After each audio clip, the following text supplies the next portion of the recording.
Bienvenidos una vez más a esta su clase de historia. Yo me llamo Rey David Bárcenas y en esta ocasión vamos a hablar del virreinato, un periodo de 300 años. Así que les voy a hablar de 300 años de historia, pero no se alarmen, lo voy a resumir. Comenzamos. Es un periodo de tiempo de 300 años en los que estuvimos sometidos a España.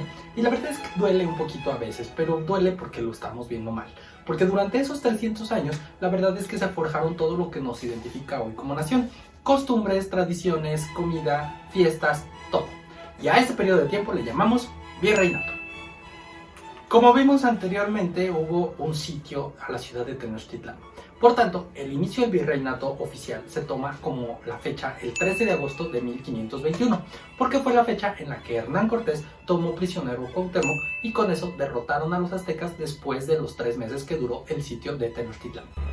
Durante ese tiempo del virreinato, México, o la Nueva España más bien, estaba bajo el dominio español y España estaba gobernada por reyes. Estuvimos al mando de 11 reyes, puros Carlos, puros Fernandos y puros Franciscos, bien originales todos. Durante esos 300 años, ninguno de los reyes vino a la Nueva España, más bien mandaban a un representante que era el virrey y que comenzó con Antonio de Mendoza. Y de ahí se fue desencadenando pues, un montón porque tuvimos más de 60.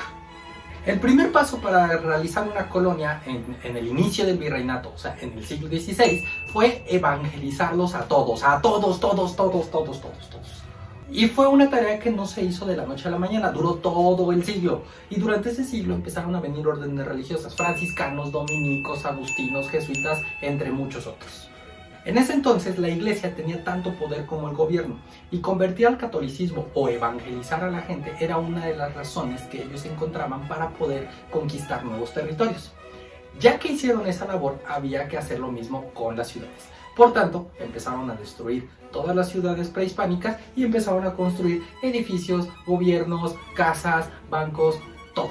Y obviamente los indígenas no recibían con tan buenos ojos o con los brazos abiertos esos cambios. Por tanto, el siglo XVI en realidad fue un siglo muy complicado, porque además empezó a haber epidemias de viruela, sarampión y un montón de enfermedades que aquí eran desconocidas y que no se tenía, por tanto, un remedio para solucionarlas. Al contrario, mucha gente murió gracias a eso. Y así pasó el siglo XVI. Ahora vamos al siglo XVII. Al inicio del siglo XVII, España estaba en una guerra que se llamó la Guerra de los 30 Años, que fue una guerra entre toda Europa. La verdad es que España estaba preocupado por esa guerra y no podía poner toda su atención en sus colonias americanas, pero empezó a explotar la riqueza minera, empezó a sacar oro, plata principalmente de las colonias americanas. Y de ahí que lograron sobrevivir financieramente, porque la verdad es que España ya estaba un poco en la quiebra para ese momento debido a la guerra. Pero también le echaron muchas ganas en la recaudación de impuestos, que es una parte fundamental para que un estado o un gobierno sobreviva. Y en este tiempo comenzó la expresión artística clásica de la Nueva España, el barroco, que se experimentó en todas las artes. En pintura, imagínense ustedes todas esas pinturas de vírgenes o de santos que a veces son medio tenebrosas. En arquitectura, imagínense ustedes la Catedral de la Ciudad de México, de Morelia o de Guadalajara. Y en música, todos esos órganos celestiales y cantos angelicales, eso es música barroca. En la literatura y filosofía tenemos a Sigüenza y Góngora y Sor Juana Inés de la Cruz, que seguramente han escuchado. Hombres necios que acusáis a la mujer sin razón, sin ver que sois la ocasión de lo mismo que juzgáis. Y entonces pasamos al siglo XVIII, que es considerado el siglo de oro de la época novohispana. Todo lo que sucedía en Europa replicaba en América y aquí había demasiada riqueza que había que explotar. Eso se hizo durante el siglo XVIII. Pero además llegaba a América todas las ideas de la Ilustración.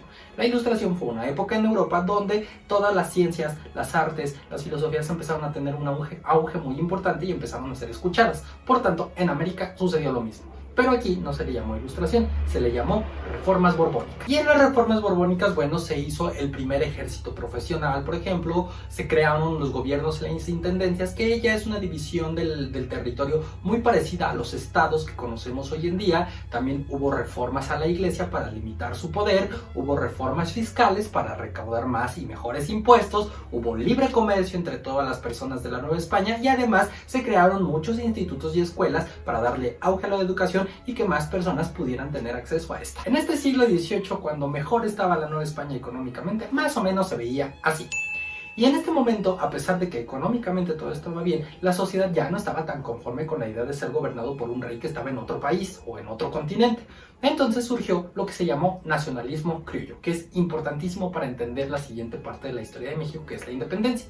El nacionalismo criollo es este sentimiento de las personas nacidas en América de poder ejercer cierto poder dentro del gobierno.